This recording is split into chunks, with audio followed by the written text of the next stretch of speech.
Hey guys, it's Mikexingchen. You know, we can actually learn a lot from movies. For example, horror movies taught us to never go investigate any strange noise we hear, never buy any antiques, especially antique dolls, and never to stop at any deserted towns full of little kids, because those kids, they will eat you. Alright, I know these things probably won't happen, but if they do, I like to think that I'm prepared. So thank you, horror movies. However, when it comes to sci-fi movies about robots eventually taking over the world because they decided that they are far superior to us fragile sacks of meat, we really don't seem to care. Instead, we continue to develop new robots and give them more and more terrifying abilities. Of course, don't take this too seriously. I'm not saying we should be letting movies affect our technological advancements.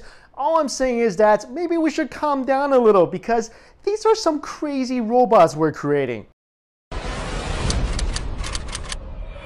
Number 1, the samurai bot. For thousands of years, the sword was many people's primary weapon until guns came along and basically ruined everything. I mean, think about it. Back in the day, if you wanted to actually kill someone, you can't just go up and shoot them. You've got to train for it, like this guy. If I was living back in like feudal Japan or something and someone came to mug me, he's really gonna have to work for it. And if he does somehow mug me because he's a better swordsman, then you know what? I'd be okay with him taking my money. Anyway, whether you're a knight, ninja, or just seen one too many Highlander movies, the art of swordsmanship is usually something that people do. Well, no longer. Researchers in Japan have started teaching robots how to use swords because, you know, a regular robot is just not destructive enough. In April, Japan's Nimiki laboratory gave a robot's arm a foam sword. They then paired it with high-speed mechanical eyes and then taught it how to sword fight a human being in case, you know, robots ever need to do that. But guys, come on, a foam sword, that's so juvenile. So a company called Yasukawa started the Yasukawa Bushido project,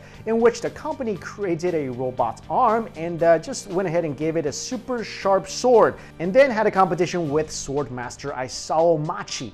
Machi and the robot arm completed 5 crazy sword challenges like slicing flowers, fruits, and even pea pods like horizontally. You know, that might have also been an audition for Fruit Ninja. In the last competition, they each had to rapidly cut 1,000 times into practice targets, at the end of which the human Machi looks exhausted as was expected, but the robot's arm is as ready to kill as ever. You know, for the life of me, I have no clue why this is a good idea. I mean, think of the movie I, Robot. Now imagine all the robots in I, Robot with swords and master swordsman techniques. Yeah, Will Smith and his mechanical arm wouldn't have made it out of that tunnel. Number 2, the Cheetah. You might have seen this ultra creepy robot before. This thing is supposed to be a cheetah, but it really kind of looks like a creepy headless sheep. This monster can run though to the tune of 45 kilometers or 28 miles per hour. But now this crazy mechanical spawn of Satan has another ability. Scientists at MIT's Biometrics Robotics Lab have now trained it to see and jump over hurdles as it runs, making this the first 4-legged robot to run and jump over obstacles all on its own.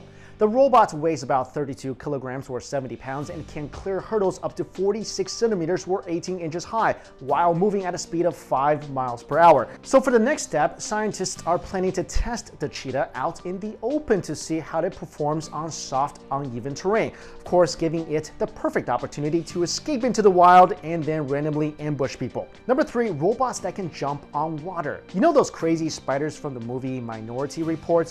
Well, I think we're trying to build them. A team of international researchers has created a similar insect, and it can even launch itself at you easily from water. It all started when a team from Seoul National University studied how water striders jumped on water. Then they just decided to build one. You know, just in case in the future we humans try to escape the robots by swimming across a river. The miniature bot has a body that's only 2 centimeters long and weighs 68 milligrams. It balances on 5 centimeter or 2-inch legs made of thin wires. The robot's feet are covered in a layer of water-repellent material to give it that extra edge. This future mini Terminator can leap over 14 centimeters or 5.5 inches into the air. And of course, it's equally effective on land. Also, you should be happy to know that the research team already plans to build an upgraded version that can also swim and execute far more complex tasks, like maybe killing you. Number 4, the robot you can't knock over. So if you're thinking that robots are still pretty clumsy and if if you have to fight one, all you gotta do is knock it down. Then they may have some trouble getting up and you can take that time to run away. Then you should meet Spot. Spot is the little brother of Big Dog, which is a robot that is 2.5 feet tall, can run slowly at 4 miles per hour, but can carry 340 pounds. What's special about the smaller, lighter Spot is that, well, as you can see here, you just can't knock it over. Spots can also climb over rough terrain, upstairs, and over hills. You know, if I was one of these researchers, I wouldn't be kicking these robots, because although unlikely, what if these robo hellhounds actually remember the abuse that you're putting them through, and then when the time comes, you're gonna get taken out first. Number 5, the Bat Robot. So far, we've talked about robots that can attack you on land and water, so of course, we need to create one that can kill us from the air. This robot is named Dollar after its inventor and is short for Deployable Air-Land Exploration Robot. Also, what you should know is that this robot is based on vampire bats. Sounds comforting. Not only can this robot reach speeds of up to 72 kilometers or 45 miles an hour in the air, it has a foldable skeleton, so it can deploy and retract its wings on demand, meaning it can also walk, well, very slowly. But whatever, it can still move on land. And by the way, the preferred method of landing for these robots is a controlled crash, so kind of like a kamikaze Batman.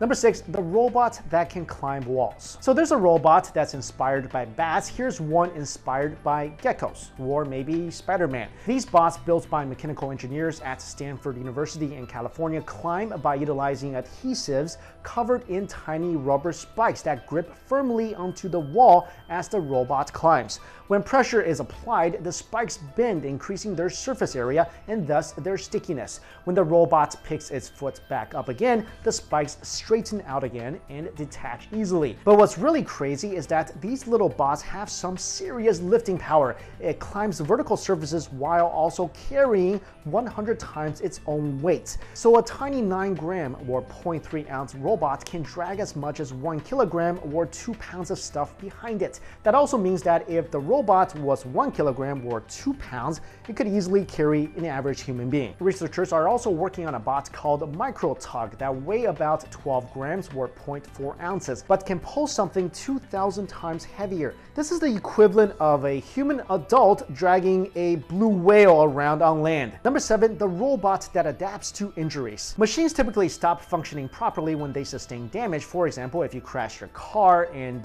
one of your tires gets torn off, then that car is basically useless. The same pretty much goes for robots, but a team of researchers at the Pierre and Marie Curie University wanted a robot that could change its behavior in response to damage, much like animals who won't put pressure on an injured limb. So they've developed a trial and error program that allows robots to start out with a thorough knowledge of its own movements. So if it is injured, it tries different ways of walking to find one that best compensates for the damage. The researchers have tested their program on a 6-legged robot, which found a way to walk even when 2 of its limbs were completely broken. The team also tested a robotic arm, which continued to perform its task after its joints were broken in 14 different ways. So what you need to know is that in the future, after Judgment Day, when we're fighting the robots, if you manage to take out one of its arms or legs, yeah, that won't even slow it down. And finally, number 8, Japanese lifelike robots. This might be the most terrifying types of robots created so far, simply because, first of all,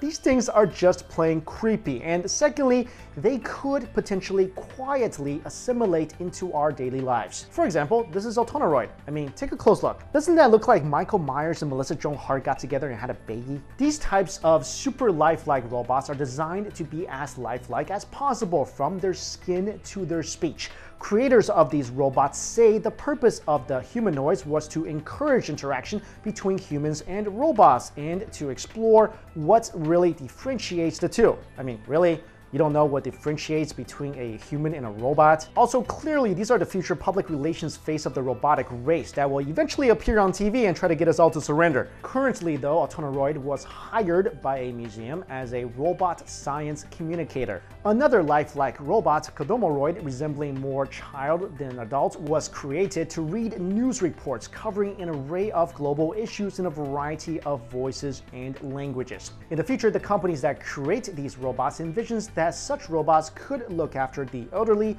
work as nurses, waitresses, and even become TV or movie stars. You know, with some of these developments, it's like we're asking for it. I mean, okay, let's build super fast robots that can jump or climb and know when it's hurt so it can make adjustments. All right, okay, let's say that's gonna be useful. But do we really need to give it a sword and then teach it how to use it? Isn't that overkill? You know what else is crazy? These Japanese lifelike robots really reminds me of movies like AI or Bicentennial Man. I think not only could these robots take people's jobs, they could one day literally replace people. I mean, we already got people today marrying video game characters and roller coasters. Are we really that far away from people wanting to eventually marry one of these robots? So maybe when the robots apocalypse does come, it won't be the obvious kill all humans judgment day scenario. It would be a quiet assimilation with robots slowly blending into our families, into our daily lives, becoming more and more like us, and then one day simply replacing us, or we turn into them. All right, guys, let me know in the comments below what type of robots give you nightmares. And again, an early access video is already up at vessel.com, so don't forget to check out the link in my description box. Thank you so much for watching, everybody. See you later.